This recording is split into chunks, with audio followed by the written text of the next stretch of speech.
বিশেষ খবর, সংশোধিত নাগরিকত্ব আইন নিয়ে তৃণমূল কংগ্রেস প্রধান মুখ্যমন্ত্রী মমতা ব্যানার্জি রাজ্যবাসীকে ফের সতর্ক করেছেন। ধুবুলিয়ায় প্রথম প্রচার সভায় আজ বিরোধী ইন্ডি জোটকে কটাক্ষ করে তিনি বলেন, এ রাজ্যে তৃণমূল কংগ্রেস একাই লড়ছে। ৪ এপ্রিল কোচবিহারে নির্বাচনী সভা করবেন প্রধানমন্ত্রী। ওই দিনই মালবাজারে মমতা ব্যানার্জির সভা করার কথা। কালবৈশাখী ঝড়ের তাণ্ডবে জলপাইগুড়ি জেলায় গাছ চাপা পড়ে অন্তত 4 জনের মৃত্যু হয়েছে, আহত শতাধিক, বহু ঘরবাড়ি ভেঙে পড়েছে। উত্তর দমদমে নির্মীয়মান বাড়ি ভেঙে মহিলার মৃত্যুর ঘটনায় ধৃত প্রমোটার সহ 4 জনকে 14 দিনের পুলিশ হেফাজতে পাঠিয়েছে ব্যারাকপুর আদালত। আইএসএল ফুটবলে মোহনবাগান সুপার জায়ান্ট আজ যুব ভারতী ক্রীড়াঙ্গনে চেন্নাইন এফসির মুখোমুখি হয়েছে। আসছি বিস্তারিত খবরে। সংশোধিত নাগরিকত্ব আইন সিএএ নিয়ে ফের রাজ্যবাসীকে সতর্ক করলেন তৃণমূল কংগ্রেস প্রধান মুখ্যমন্ত্রী মমতা ব্যানার্জি। নদিয়ার ধুবুলিয়ায় লোকসভা নির্বাচনে তার প্রথম প্রচার সভায় মুখ্যমন্ত্রী আজ বলেন, বিজেপি সিএএ নিয়ে মিথ্যাচার করছে, মতুয়ারা সেই ফাঁদে পা দিলে বিপদে পড়বেন। কৃষ্ণনগর কেন্দ্রের তৃণমূল কংগ্রেস প্রার্থী মহুয়া মৈত্রের সমর্থনে এই জনসভায় এ রাজ্যে কেন্দ্রীয় এজেন্সিগুলির তৎপরতার তীব্র সমালোচনা করেন তিনি।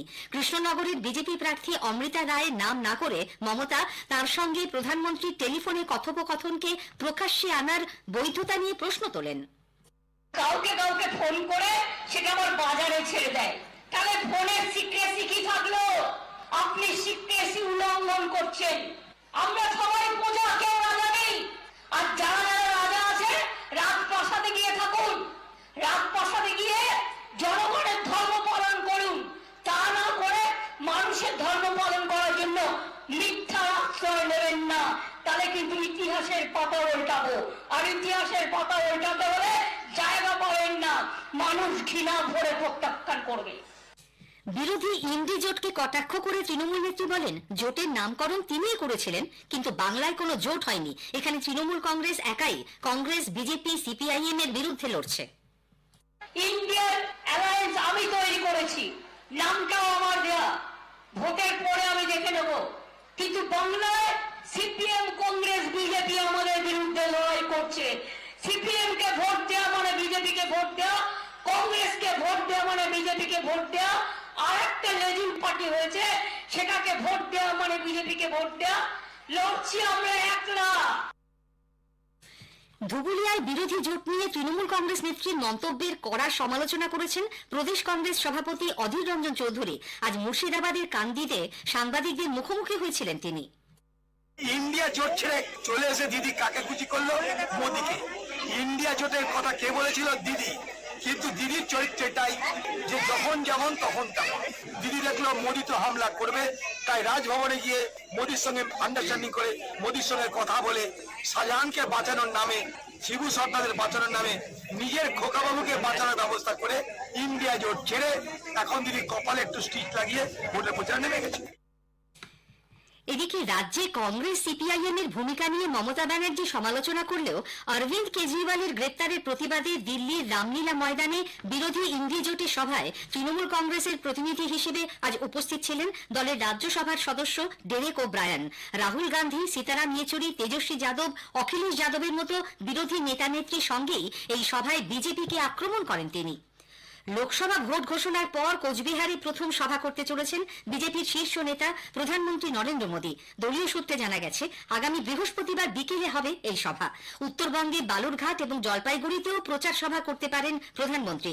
এদিকে ৪ এপ্রিলই মালবাজার শহরে তৃণমূল কংগ্রেস প্রধান মুখ্যমন্ত্রী মমতা ব্যানার্জির নির্বাচনী সভা করার কথা।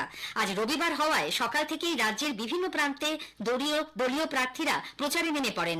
যাদবপুরের তৃণমূল কংগ্রেস প্রার্থী সায়নী ঘোষকে টালিগঞ্জে প্রচার করতে দেখা যায়। মালদা দক্ষিণ কেন্দ্রের কংগ্রেস প্রার্থী ঈশা খান চৌধুরী মানিকচকের গোপালপুর, শান্তিমোড়, কালিন্দ্রি, শহীদপুর, এনায়েতপুর প্রভৃতি এলাকায় ভোটের প্রচার করেন। বাঁকুড়ার লোকসভা কেন্দ্রের বিজেপি প্রার্থী ডাক্তার সুভাষ সরকার দলীয় কর্মী সমর্থকদের নিয়ে গোবিন্দনগর বাসস্ট্যান্ডে জনসংযোগ সারেন। এই কেন্দ্রে তৃণমূল কংগ্রেস প্রার্থী অরূপ চক্রবর্তীকে রঘুনাথপুরের সাঁতুরি এলাকায় আদিবাসী মহিলাদের নাচের তালে ধামসা বাজাতে দেখা যায়। হিড়বাঁধ ব্লকের বিভিন্ন এলাকায় পায়ে হেঁটে জনসংযোগ করেন সিপিআই সিপিআইএম প্রার্থী নীলাঞ্জন দাশগুপ্ত। এদিকে শাসক দলের গোষ্ঠীদ্বন্দ্বের জেরে প্রচারে বেরিয়ে আজ বিড়ম্বনার মধ্যে পড়েন বর্ধমান দুর্গাপুর কেন্দ্রের তৃণমূল কংগ্রেস প্রার্থী কীর্তি আজাদ। হাতাহাতি থেকে বাঁচতে মন্দিরে আশ্রয় নেন তিনি। কে তাকে আগে সম্বর্ধনা দেবে তা নিয়েই তৃণমূলের শ্রমিক সংগঠনের দুটি গোষ্ঠীর মধ্যে ঝামেলা শুরু হয়ে যায়। যদিও কীর্তি আজাদের দাবি দ্বন্দ্ব নয়, অতি উৎসাহের কারণেই কিছুটা উত্তেজনা তৈরি হয়েছিল। এই কেন্দ্রের বিজেপি প্রার্থী দিলীপ ঘোষ সকালে সোনাপট্টিতে চায় পে চর্চায় অংশ নেন। বনগাঁর তৃণমূল কংগ্রেস প্রার্থী বিশ্বজিৎ দাস গোবরডাঙ্গা শহরে, দমদম কেন্দ্রের সিপিআইএম প্রার্থী সুজন চক্রবর্তী উত্তর দমদম ও নিউ ব্যারাকপুরে এবং ওই কেন্দ্রেরই বিজেপি প্রার্থী শিলভদ্র দত্ত খড়দায় প্রচার চালিয়েছেন। কোচবিহার শহরে সকালে ঢাক বাজিয়ে ভোটের প্রচার শুরু করেন তৃণমূল কংগ্রেস প্রার্থী জগদীশ বর্মা বসুনিয়া। কালবৈশাখী তাণ্ডবে জলপাইগুড়ি জেলার বিভিন্ন এলাকা লন্ডভন্ড, গাছ চাপা পড়ে মৃত্যু হয়েছে অন্তত 4 জনের, আহত শতাধিক। গাছ উপড়ে রাস্তা অবরুদ্ধ হয়ে পড়ে গোশালা মোড়, গজলডোবা সড়ক, বিবেকানন্দ পল্লী সহ বহু এলাকা। বেশ কিছু ঘরবাড়ি টিনের চাল উড়ে গেছে, ভেঙে পড়েছে অনেক বাড়িঘর। আহতদের জলপাইগুড়ি ও ময়নাগুড়ি হাসপাতালে নিয়ে যাওয়া হয়। মুখ্যমন্ত্রী মমতা ব্যানার্জি এই আকস্মিক প্রাকৃতিক বিপর্যয়ে প্রাণহানি ও ব্যাপক ক্ষয়ক্ষতিতে দুঃখ প্রকাশ করেছেন। সোশ্যাল মিডিয়া পোস্টে তিনি জানিয়েছেন, আদর্শ আচরণবিধি মেনে জেলা প্রশাসন নিহতদের পরিবার ও আহতদের ক্ষতিপূরণ দেবে। ক্ষতিগ্রস্তদের উদ্ধার ও ত্রাণে জেলা প্রশাসন সব রকম ব্যবস্থা নেবে বলে আশ্বাস দিয়েছেন তিনি। এদিকে মুখ্যমন্ত্রীর এই বার্তার সমালোচনা করে বিজেপির আইটি সেলের প্রধান অমিত মালব্য বলেছেন, আদর্শ আচরণবিধি কোনো কারণ নয়। উত্তরবঙ্গে সংকটের সময় মমতা ব্যানার্জি আবারও দায় ঝেড়ে ফেলেছেন। গার্ডেন রিচে বহুতল ভেঙে পড়ার ঘটনায় তার ভূমিকার সঙ্গে জলপাইগুড়ির পরিস্থিতি তুলনা টেনেছেন শ্রী মালব্য।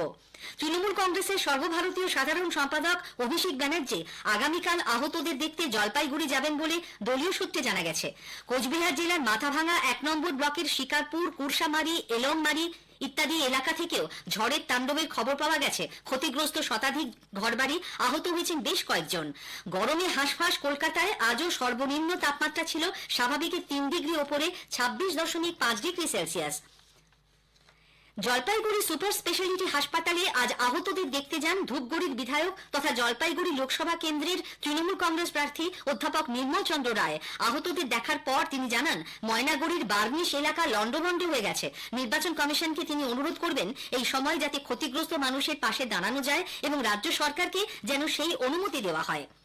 উত্তর দমদম পুরসভার শরৎ কলোনিতে নির্মীয়মান বাড়ির একাংশ ভেঙে এক মহিলার মৃত্যুর ঘটনায় ধৃত প্রমোটার সহ 4 জনকে 14 দিনের পুলিশ হেফাজতে পাঠিয়েছে ব্যারাকপুর আদালত। গতকাল রাত 8:15 নাগাদ নিজের বাড়ির লাগোয়া জায়গাতেই দাঁড়িয়ে মোবাইলে কথা বলছিলেন কেয়া শর্মা চৌধুরী নামে 50 ওই মহিলা। আচমকাই পাশের নির্মীয়মান বাড়িটির ওপরের একটি অংশ তার উপর ভেঙে পড়ে। ঘটনাস্থলেই মৃত্যু হয় তার। বাড়ির প্রমোটার সহ 4 জনের বিরুদ্ধে এয়ারপোর্ট থানায় অভিযোগ দায়ের করেন কেয়ার স্বামী সুদীপ শর্মা চৌধুরী। তার ভিত্তিতেই 4 জনকে গ্রেপ্তার করা হয়। এদিকে দক্ষিণ কলকাতার মেয়রের নিজের এলাকা চেতলার পরমহংসদেব রোডে পুরনো 3তলা একটি বাড়ির ওপরের সানশেডের একাংশ আজ ভোরে ভেঙে পড়ে। কেউ হতাহত না হলেও সামনে দাঁড় করানো একটি গাড়ি ক্ষতিগ্রস্ত হয়। বৃহত্তর কলকাতায় বহুতল বাড়িগুলি মরণ ফাঁদে পরিণত হয়েছে বলে বিজেপি অভিযোগ করেছে। দলের রাজ্য সভাপতি সুকান্ত মজুমদার আজ সাংবাদিকদের কাছে অভিযোগ করেন, উত্তর দমদম থেকে শুরু করে ব্যারাকপুর থেকে শুরু করে বিস্তীর্ণ এলাকায় কাউন্সিলররা স্কয়ার ফিটে টাকা নেয় এবং অবৈধ নির্মাণের পারমিশন দেয় এবং তার ফলে সেখানে বহুতল বাড়িগুলো এক একটি মরণ ফাঁদ। এত টাকা খেয়েছে এরা যে কোন দিন কোনটা ভেঙে পড়বে কেউ জানে না। আইএসএল ফুটবলে মোহনবাগান সুপার জায়ান্ট যুব ভারতী ক্রীড়াঙ্গনে চেন্নাইন এফসির মুখোমুখি হয়েছে। একটু আগে পাওয়া খবরে জানা গেছে কোনো পক্ষই এখনো গোল করতে পারেনি। শেষ করার আগে স্থানীয় সংবাদের বিশেষ অংশ আরেকবার। সংশোধিত নাগরিকত্ব আইন নিয়ে তৃণমূল কংগ্রেস প্রধান মুখ্যমন্ত্রী মমতা ব্যানার্জি রাজ্যবাসীকে ফের সতর্ক করেছেন। 4 এপ্রিল কোচবিহারে নির্বাচনী সভা করবেন প্রধানমন্ত্রী।